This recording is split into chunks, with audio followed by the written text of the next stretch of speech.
Let's review today's gospel for a little bit. How many were there?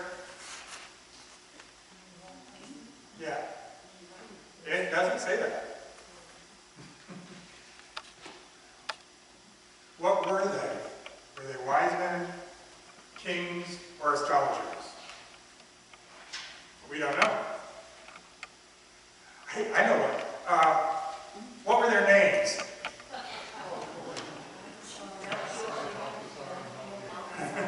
Melchior, a Persian scholar, Casper, an Indian scholar, Balthazar, an Arabian scholar. Yet, it doesn't say that. Syrian Christians had named the Magi Lagadad, Gushnath, and Hermesdas.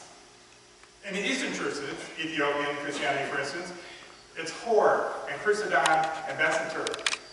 While the Armenians have Kagfa, Badakaparida, and Badalima. Actually, those sound like dinner dishes at some Indian restaurants. The Chinese believe that one of the Magi came from China. We three kings of Orient are three wise men from astrologers, sages, mages, magicians, maybe. What we do know about these three wise guys is, well, in the Greek they're described as magi. These are men most likely of the Zoroastrian tradition. An early monotheistic faith that starts in prehistoric Iran that had influence as far as China and Japan. Quote, according to Richard Fultz, the roots of Zoroastrianism emerged from a common prehistoric Indo-Iranian religious system dating back to the early 2nd millennium BCE. Now, does all that matter? All these facts, figures, traditions? In this case, no. It's about the story. It's about the journey. We assume three magi because there are three gifts given, and so let's just roll with that. Melchior, a Persian scholar, I imagine, came from maybe Tehran, and his journey would have been 40 days.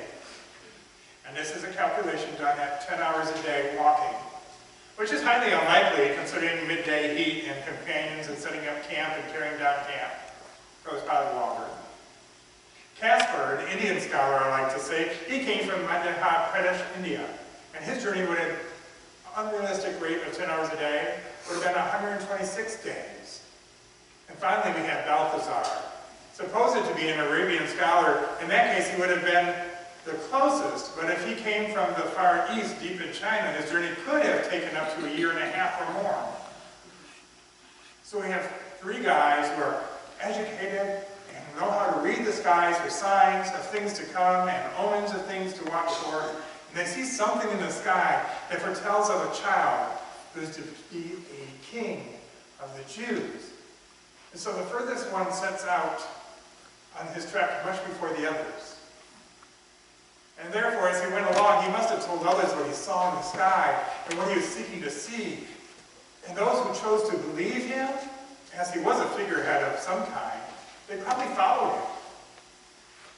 And as his party grew, as he went along, adding the other two figureheads, as he journeyed, helping them interpret what it was they saw in the sky. Ernest L. Martin describes the caravan this way, as they had an audience of Herod. These magi came from the east bearing rich gifts for the newborn king. They could not have been reckoned as certain classes of sorcerers and confidence men who roamed the Roman world under the name magi, because Herod had never seen them. Herod and all of Jerusalem would hardly have been troubled by what they considered impostors, but these guys, but if these magi had come from the courts of the Parthian kings, who employed magi in their religious affairs and of their government, or from the respected magus colleges of the east, then that would have been a different matter. In the view of Herod and the Jewish authorities in Jerusalem, these guys would have been important. In order for them to have an audience with Herod and for him to have members of the Sanhedrin to hear the interpretations of these magi must show that they are held in high, extremely high esteem by the people of Jerusalem. In their deportment, it was customary for the magi to dress in magnificent priestly attire and to indicate their professional status. In presenting themselves before royalty, the historical records show that the Magi did this with pomp and circumstance.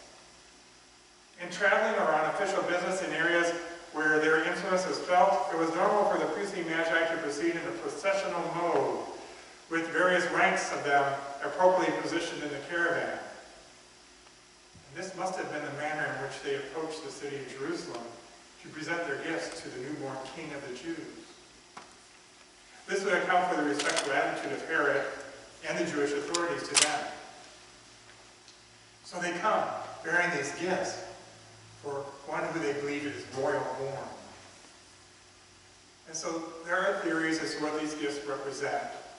The theories generally break down into two groups. All three gifts are ordinary offerings and gifts given to a king. Myrrh being commonly used as anointing oil, frankincense as a perfume, and gold as valuable. The three gifts also have spiritual meanings. Gold is a symbol of kingship on earth. Frankincense and incense as a symbol of deity, and myrrh and embalming oil as a symbol of death. I'm sorry if there is disappointment here, but I say, assuming the story is true, the meaning of the gifts are most likely just the ordinary offerings that one brings to the birth of royalty. So imagine the shock when this entourage arrives at a simple country house and find an unassuming girl and her husband a carpenter. This entourage is probably much more than just three guys. Can you imagine the shift in their thoughts? Can you imagine these high priests who are revered by kings and leaders who can interpret the stars and earn the respect of Hebrew scholars and know what the religious text says? And you, Bethlehem, in the land of Judah, are by no means least among the rulers of Judah, for you shall come a ruler who is to shepherd my people Israel. These studied men, these well-traveled, worldly, rich men, find the simplest of people with a child that in no way will be brought up or trained to be a king, as they have understood it. This is where and why I've titled the sermon, Taking an Alternative Path. You see, in the meeting of the Christ child, their reality of how the world works, of how the stars align, and who is worthy of royal honors, it all shifts. Reality is turned upside down, and instead of saying, well, this can't be, we read something wrong, this peasant cannot nor never will be king, at least not in a way that they comprehend, they present their gifts. These men, I choose to believe, are humbled and awestruck. What has been their way of thinking and believing is shifted, and a new reality is opening up before them. And they have yet to see what it actually will mean, or can mean. The scripture says, at just seeing the house, they are overwhelmed with joy. Before they even get to the door, something is happening. Something physical. And as they enter, they see the mother and child, and they fall to their knees and pay homage, opening their treasure chests and presenting their gifts. This is not ancient hospitality, nor the rules the world traditionally abides by. A professor at Baylor explains, ancient hosts were obliged to meet their guests, and to meet their guests' needs by supplying them with necessary provisions upon their guests' arrival. Meritorious hosts fed strangers an initial meal, and at times provided them with lodging without asking their guests questions about their identity or place of origin. In addition, hosts would often provide them with water for cleaning their feet and with new clothes if they needed them. Then after the guest had finished the meal, hosts finally were free to inquire about their guest's identity, home region, and travels. The imagery here is intensified when it is juxtaposed against tradition. For one, Joseph and Mary would never even anticipate a visit from a group as big and famous as these guys, and probably were in no way could even begin to provide what traditionally is given. Probably even weren't aware of what those traditions call for because it wasn't in their realm of existence. There are new ways of being beginning to be expressed before Christ's message is even spoken. Kings are bowing to peasants. The host is being offered gifts with no expectation of hospitality. These wise men are warned in a dream to take a different path home, but they already are on a different path than tradition had called for. Their meeting of the low-born king, the peasant king, who overwhelmed them with joy, to whom they knelt before expecting nothing. There are no alliances made. There is no political or religious relationships established. What was imagined to be a king has now changed the meaning altogether. They are on a different path. And after their dream, they probably left in haste, realizing that their lingering presence would arouse suspicion and place the child in danger. So they journeyed their long journey home, 40 days, 80 days, a year and a half. All the way home, they had to study and ponder what all this meant. How their understanding of the world could be so reversed by one child astounded and confounded them. They are literally taking on an alternative path through this intentional encounter with a peasant king. A friend of mine, Judith Favor, shared a poem and some quotes on journeys from Mark Strand's Chicken, Shadow, Moon, and More. And though the story is about a physical journey, it becomes a spiritual journey for the three magi and their entourage, and for us. It says, quote, "A journey continues until it stops. A journey that stops is no longer a journey. A journey loses things on its way, and a journey passes through things, and things pass through it. And when a journey is over, it loses itself to a place. When a journey remembers, it begins a journal, which is a new journey about an old journey. A journey over time is different from a journey into time. And a natural journey is into the future. A reflective journey is into the past. A journey always begins in a place called here. Pack your bags and imagine your journey. Unpack your bags and imagine your journey is done. If you're afraid of the journey, don't buy the shoes." I believe that part of being a Christian is telling the story. So how do we tell the story of Jesus? Do we let the carols and the feasting and the gift-giving become the story? No. We choose to tell the story through engaging the story and journeying with the story. This means living the story of Jesus in our hearts and on the road. You see, many of us, the story of the Magi can be relevant. I actually believe for all of us, if you just engage the story, don't worry about the facts.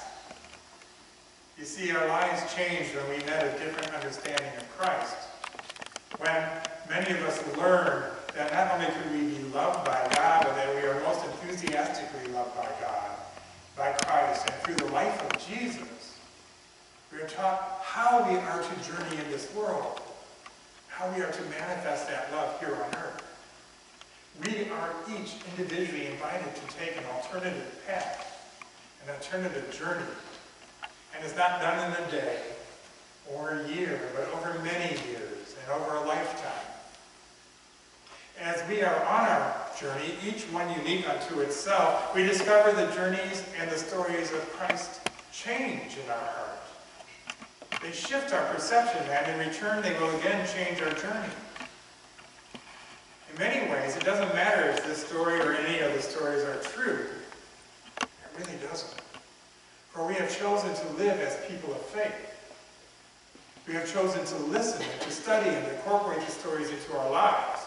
We have chosen to take an alternative path. A path that in the end leads us home. Home to Christ. Home to love. Home to our own selves. So on this, the first Sunday of the new year, I wish you a safe journey. May it be filled with wonder and awe. May God grant you a few surprises, preferably good. And when difficulties do arise, know you're not on the journey alone. Reach out to a fellow traveler and seek support from the people around you, the people here. May our journeys be light. May it always lead to alternative paths. May we continue to invest in the good shoes for that journey.